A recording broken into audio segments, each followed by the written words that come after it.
আবারও স্বাগতম আরেকটি নতুন একটি ভিডিওতে।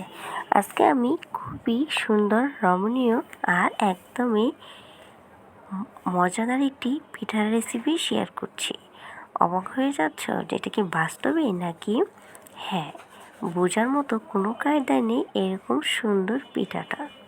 তো সর্বপ্রথমে আমি একটি পাতিলে পানি বসিয়ে দিয়েছি। পানিটা যখন বয়েল হয়ে যাবে তখন এখানে দিয়ে দিচ্ছি কিছুটা পরিমাণের লবণ। তো পানি আর লবণটাকে এইভাবেই মিশিয়ে নিচ্ছি। তারপরে এখানে আমি বাটি দিয়ে এক বাটি নিয়েছি চালের গুঁড়ো। সম্পূর্ণ এক লগে দিতে যাবেন না। তারপরে এইভাবে অল্প করে দেওয়ার পরে একটু মিক্স করে নিচ্ছি। তারপরে আরও লাগবে, যার জন্য এখানে আরও কিছুটা দিয়ে দিলাম। এখন চুলাটাকে বন্ধ করে দিয়েছি। তো আমার একদমই একটি ডো তৈরি হয়ে গিয়েছে। তারপরে একটি বাটিতে ঢেলে ঠান্ডা করে, খুব বেশি ঠান্ডা করা যাবে না, কুসুম কুসুম গরম থাকা অবস্থায় এটাকে ভালো করে মথে সুন্দর নরম মসৃণ একটি ডো তৈরি করে নিতে হবে। এখন আমি দুইটি ভাগ করে নিয়েছি। আর দুটি ভাগ কেন করেছি সেটাও দেখিয়ে দিচ্ছি। আমি দুটিতে দু রকমের কালার ব্যবহার করব। এখানে নিয়েছি আমি কমলা কালার, জর্দার রং নিয়েছি।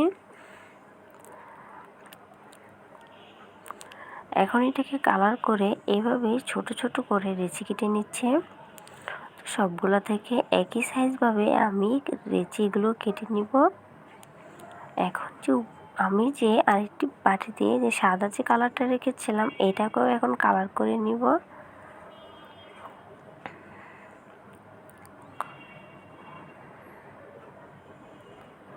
তো এইভাবেই সবকটা লেচি একই সমানভাবে মাপ দিয়ে আমি এরকম একটু লম্বা আকারের করে নিচ্ছি। এখন এইটাকে দিয়ে দিচ্ছি একটু কিছুটা কালার। এটাকে আমি এখানে নীল কালারটা ব্যবহার করেছি। যেহেতু এগুলো করলা পিঠা, করলা কিন্তু থাকতে এরকম সবুজই দেখা যায়।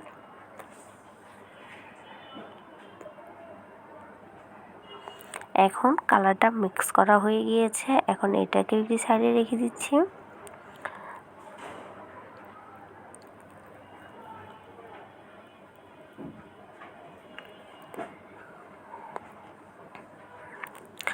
এখন এখান থেকেও কিছুটা পরিমাণের এভাবে হাতে নিয়ে নিচ্ছি।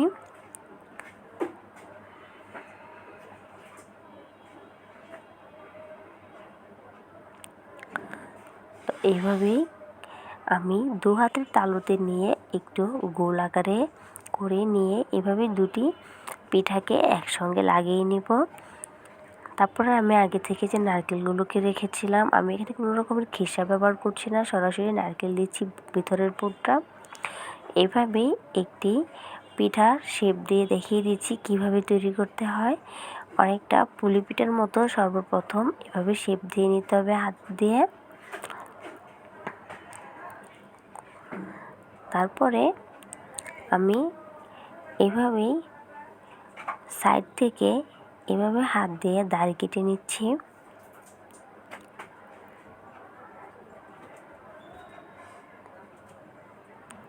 আপনারা আপনাদের পছন্দ অনুযায়ী দিতে পারেন। অনেকে এখানে 3টা 4টা করে দেওয়া যাবে, যেরকম দেখতে ভালো লাগে ঠিক এরকমই দেবেন।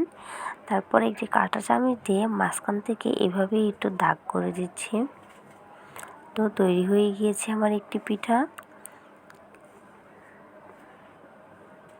হুবহুব দেখতে কিন্তু একদমই করলা মনে হচ্ছে।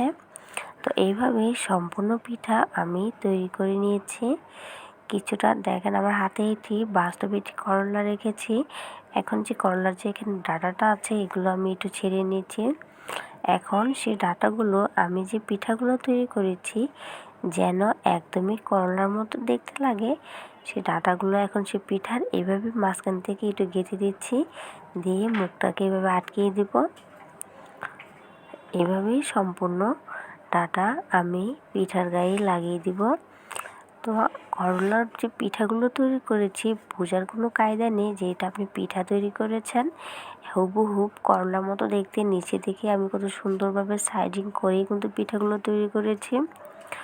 তো পিঠাগুলো মাশাআল্লাহ একদমই তৈরি। এখন চলে যাব সরাসরি চুলায়। আগে থেকে একটি হাঁড়িতে পানি আমি বয়েল করে রেখেছিলাম আর উপরে দিয়ে দিয়েছি এরকম একটি ছাঁকনি।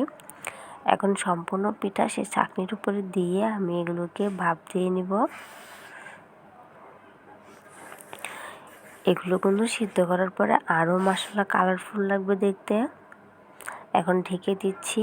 এটা সিদ্ধ করার জন্য আমার 15 মিনিট টাইম লেগেছে।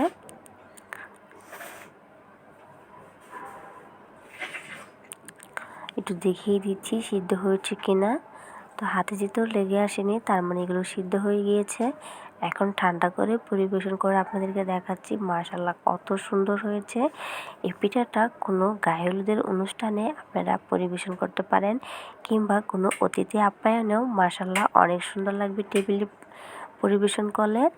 তো আজকের ভিডিওটি যদি ভালো লাগে, যে যেখান থেকে দেখছেন আমার চ্যানেলটাকে সাবস্ক্রাইব করবেন, পাশে থাকা বেল আইকনটি বাজিয়ে দিয়ে আমার পাশেই থাকবেন, আর সবার সাথে ভিডিওটা বেশি বেশি করে শেয়ার করে দিবেন। তো সম্পূর্ণ ভিডিও দেখার জন্য ধন্যবাদ। আমি একটি পিঠা ভেঙে দেখাচ্ছি ভিতরটা কীরকম হয়েছে। একদমই নরম সফট আর খেতে মাশাআল্লাহ এত মজা হয়েছে। তো সবাই ভালো থাকবেন, সুস্থ থাকবেন। দেখা হচ্ছে নতুন কোনো আরেকটি ভিডিওতে। আজকে এ পর্যন্তই। আল্লাহ হাফেজ।